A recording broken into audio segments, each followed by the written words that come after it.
Hello student, welcome you to Mohan Sir's classes. In this class we will learn about chapter 17, the nature of the Indian economy, part 2. And this is the part 2 of your chapter 17 and which is the third chapter of your economic section. In this class we will learn about what are the challenges faced by industry of India. We will be learning in this class. Challenges faced by the industrial sector of India.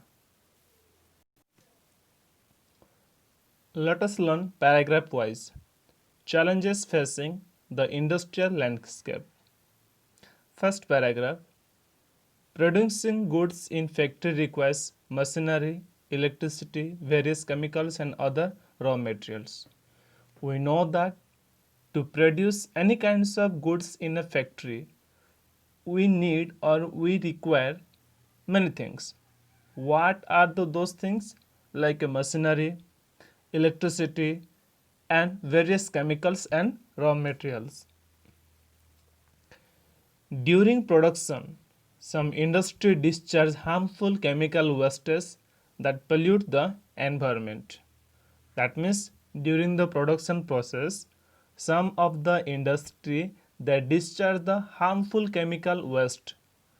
We can say the chemical which is released from the industry or the wastewater or the waste material, all those things are released to the environment that pollute the environment.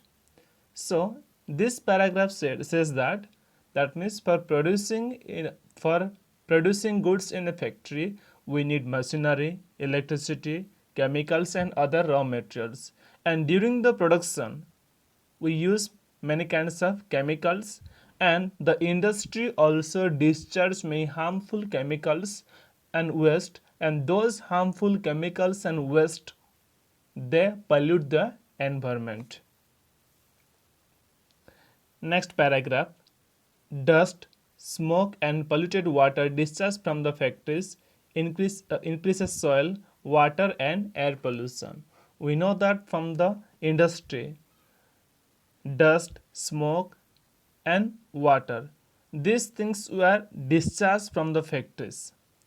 We know that like a cement factories, while the limestones are grinded, the dust fly over the wind and it store or landed somewhere or fall somewhere. In same way, as the many kinds of machinery runs in the industry and factory, the smokes also release or come out of the factory. In same time, after the production, there are wastewater. Those waters also discharge from the factories, and because of this dust, smoke and polluted water, the water and air pollution is increasing day by day. Understood? Because of dust, smoke and polluted water which are discharged from the industry and released from the industry, because of that reason soil, water and air pollution day by day increasing. This pollution affects crops as well as health of people, causing various illness. As this pollution increasing of where soil, water and air, because of this pollution what happen, it is affecting to the crops. It is affecting crops. In same time it's also what affecting the human as well as other living animals. Because of that we are fallen illness from different kinds of diseases. Factories should be prohibited for emitting waste that pollute the environment. That's why, as because of the pollution, the crops are destroyed or we are facing many kinds of physical illness. Because of that reason, factories should be prohibited not to emit or not to release this waste to pollute the environment, or they should treat the waste before discharging them. Else, that means if they want to discharge those things, either water, air, smoke or dust, whatever may be, they have to treat them. After treating, they may release to the environment. But regulation to control waste discharge either do not exist or are to be observed or implement. That means there should be rules and regulation for controlling the waste discharge. Either it is existed or not. It has to be observed and it has to be implemented or it has to be followed. So, in this paragraph, we learn that dust, smoke, and water, which are discharged from the factories, they are increasing the pollution of water, soil, and air. And because of this pollution, crops are destroyed, and human being also facing many kinds of illness. And because of that reason, factories should prohibited for emitting such kinds of waste that are polluting environment. Or if they want to discharge, then they have to treat them properly. There they have to discharge into the environment. And there should be a strict rules and regulation for controlling this waste discharge. Either they are existed or not, they have to be observed and they have to be implemented. Next paragraph. Another challenge is the outdated technology still being used to produce goods, which makes it difficult to increase production. What is the another problem? Another problem is that there are some outdated technology. That means old machines are still used in factory and industry for producing goods, and which makes work difficult to increase production. Listen carefully. Nowadays also what many of the industry and factories, they are using old machineries or old technology. Because of that, what happened? There is a decrease of production, and which making cause in the environmental problem. New technology needs to be adopted and research and development in production process needs to be promoted. That's why in all the industries and factories, they have to adopt new technology, and research and development in production process needs to be promoted or to be advanced. The government and the private enterprises should make efforts in the increases. That means either it is government or the private industry or factory, they have to be make efforts to increase the new technology and research and development in the production process. Land is required to construct a factory. We know that for constructing a factory, land is required. The demand to establish more factories is putting pressure on agricultural land and forest. As we know that in this modern era or in this industry, as the industrial development is taking place, the demand of land is increasing. For what? For establishing industry. So because of that, there is a pressure on the agriculture and the land or forest. How? Because for establishing industry and constructing industry, we want land. So that's what happened. Many of the agricultural land and the forest has been cleared for establishing industry. In many regions, people who depend on forest or agriculture for their livelihood are being displaced and forced to relocate in the other region. This sentence says that many of the region of India, people those who are depending on forest and agriculture, now they are being displaced. What is the meaning of displaced? That means as okay, they are living here, so some today or someday or some other day, when a industry or a factory will be established over there, so those people those are living over here and depending on agriculture, depending on forest, so they have to leave this area and they have to what, displaced to a new area or to a new place. This is the also problem of establishment of industry and factory. So in this paragraph we learn that, so in the present context, another problem which we face in the industrial process or the production process is that still many of the industry and factory, they are using old technology and outdated technology, and which is making difficult in the production increase. That's why new technology and the research and development in the production has to be adopted. Both the government and the private sectors should be follow or need to be efforts or to need to adopt this method. And now what happened for establishing industry land is required. As the demand of industry increasing, the demand of land also increasing. Many of the agricultural land and forest has been cleared for establishing industry. Even many of the region, those people depending on agriculture and forest, they are being displaced. Why? Because of the establishment of industry. Next paragraph. Promoting the manufacturing sector to increase the production of goods is the need of today. We know that promoting the manufacturing sector to increase the production of goods is need of today. That means as the demands of goods is increases, the demands of production also increase today. But it is necessary to maintain a balance between preserving the environment and industrial growth. We know that as the demands of goods increase, the demands of production also increasing today. But in same time, it is necessary or it is important to maintain the balance between what? Preserving the environment and industrial growth. That means we have to save the environment. In same time, we have to save industrial growth also. Also, increasing production requires large amount of capital. We know that for more production, we want more money.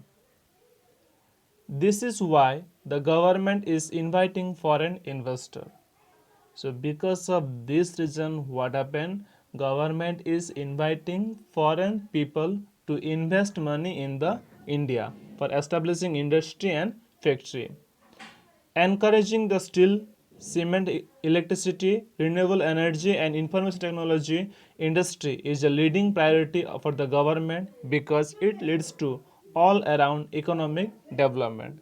That's why what happened now, industry they're encouraging for what, or the government they're encouraging to establishing steel industry, cement industry, electricity and renewable energy and information technology, because these are the industry which is leading priority for the government because it leads to all around economic development.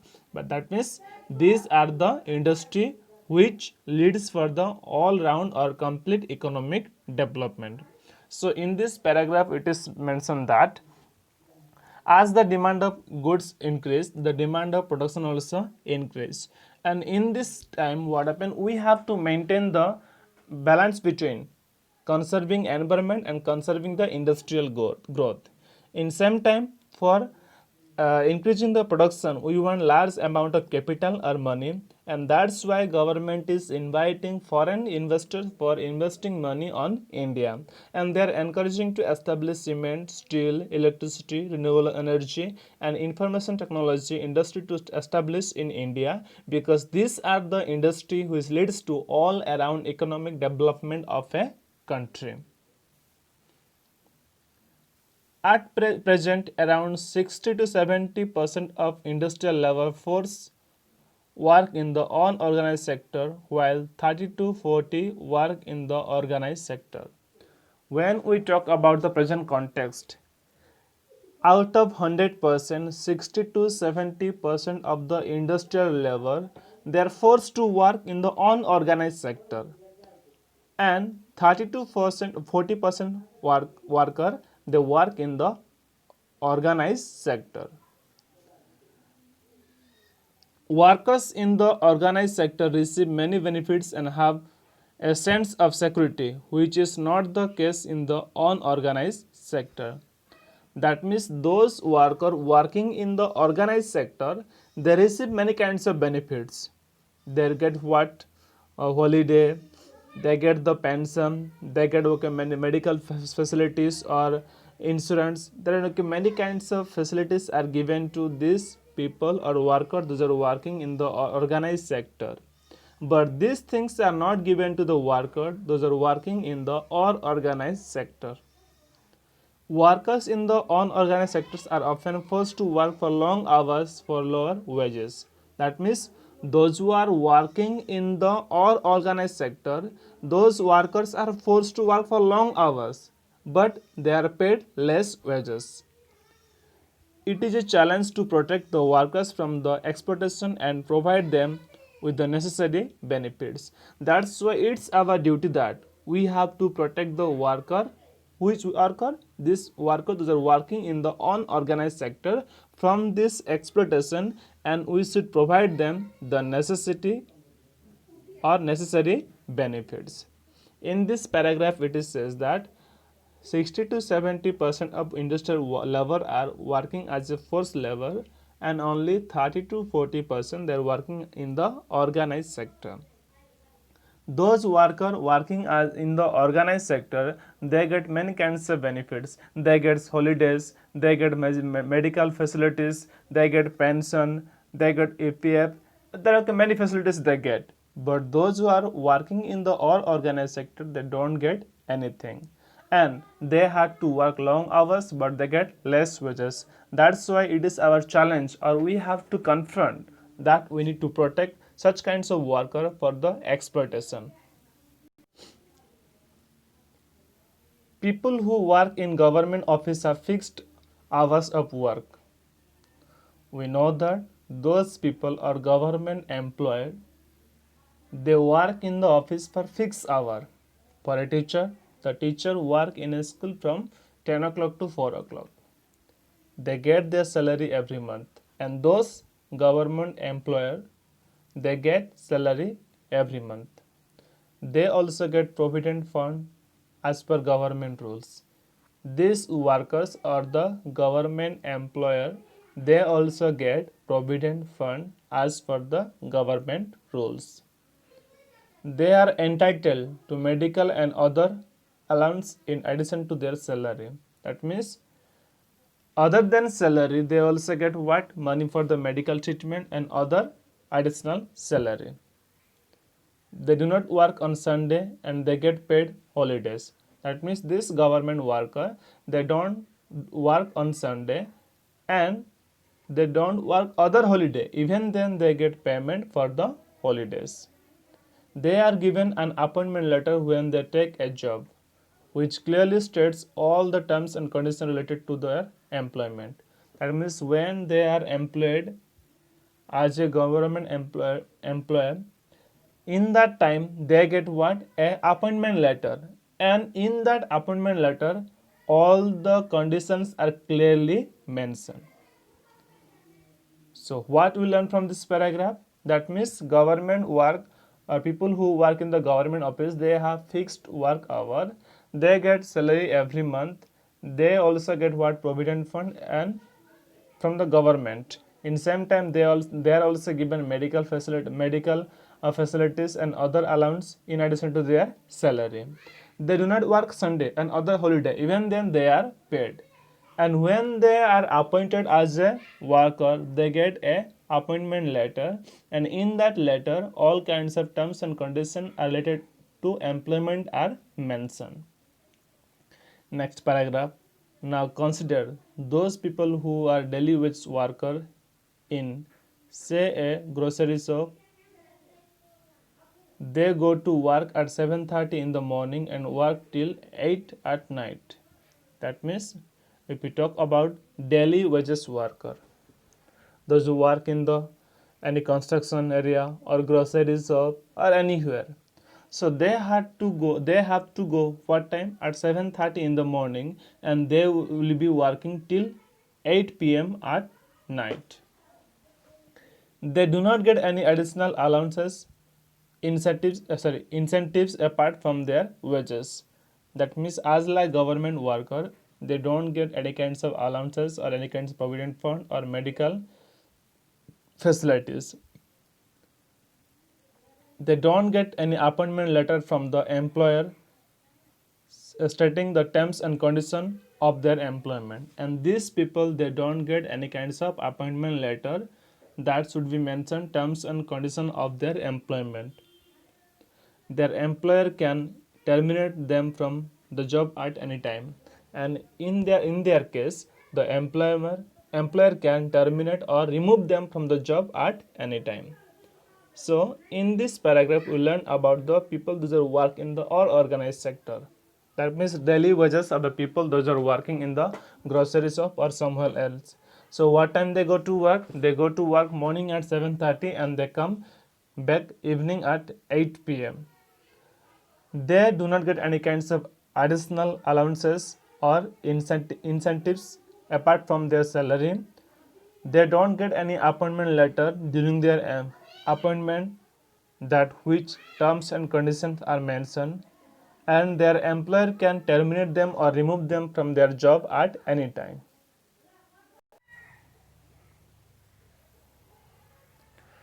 The people in the first example work in the organized sector, whereas the people in the second example work in the unorganized sector. In the previous slide or previous paragraph, we learn about two paragraphs. So, the people, those who example of first paragraph, they work in the organized sector, but in the second paragraph, look at okay, this is the first paragraph and this is the second paragraph. The people those who work in the first paragraph, they work in the organized sector, and the second paragraph or second example, they work in the unorganized sector. Enterprises in the organized sector are registered with the government, so they have to follow official rules and regulation. That means all the industries and factories, so they are registered, organized sector, it is registered with the government. That's why they have to follow all the official rules and regulation.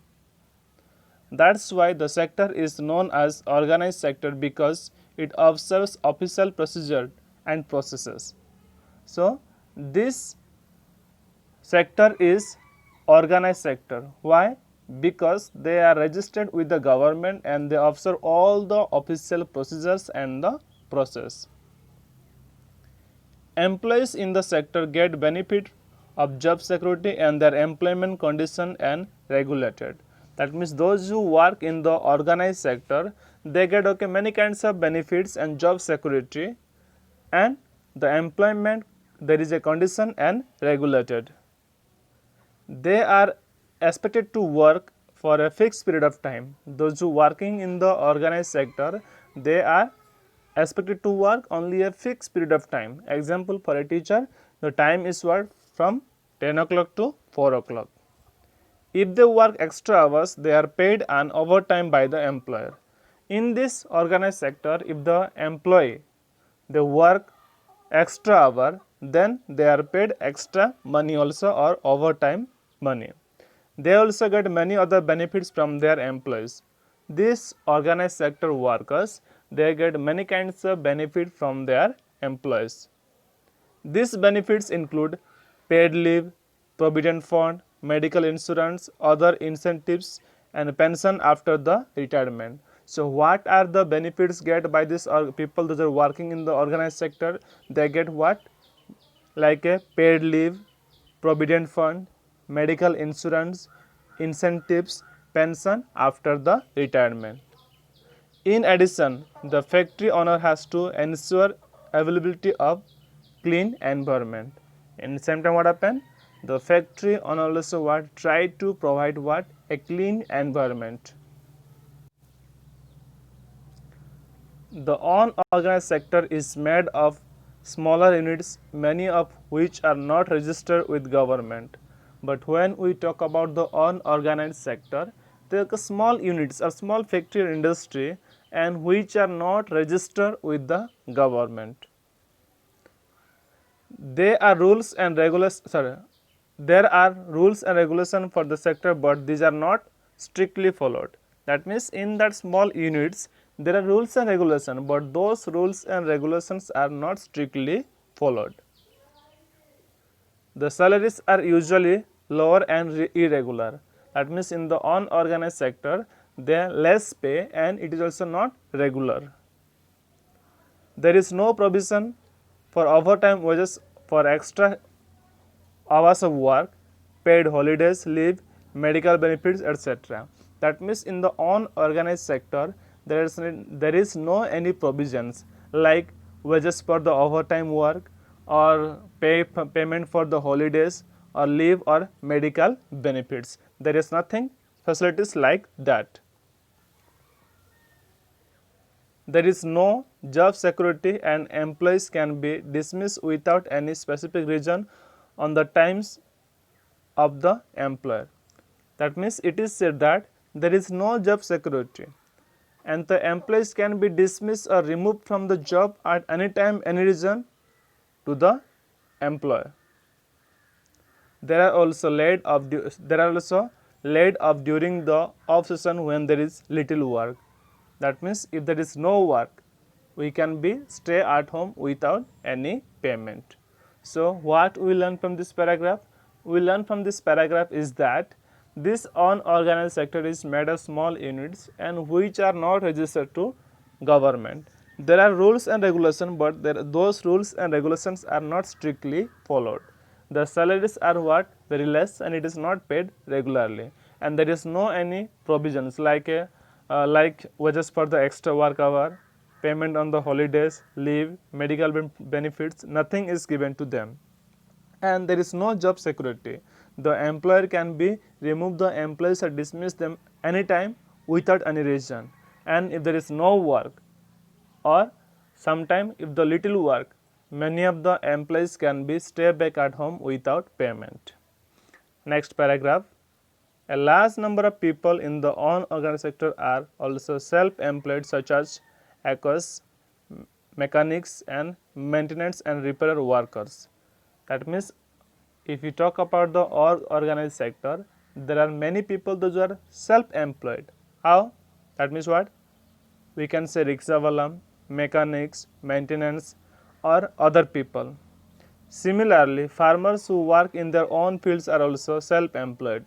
If you talk about the farmer, those who are working in the agricultural field or their own field, they are also self-employed. All these self-employed people have no access to the social benefit that organized sector workers get. These self-employed people also they get no benefits as the organized sector worker gets. So in the paragraph, in this last paragraph, it is says that there are large number of people that are working in the organized sector, but they are self-employed. That means rickshaw, mechanics, maintenance, repairer, workers, etc. In same time, many of the farmers they work in their own field as a self-employed, and these self-employed people they have no any social benefit like the benefit which the worker of the organized sector get. So this is the industrial sector and the challenges which are faced in the industrial sector. In the part 3 of this chapter 17, we will learn about service sector.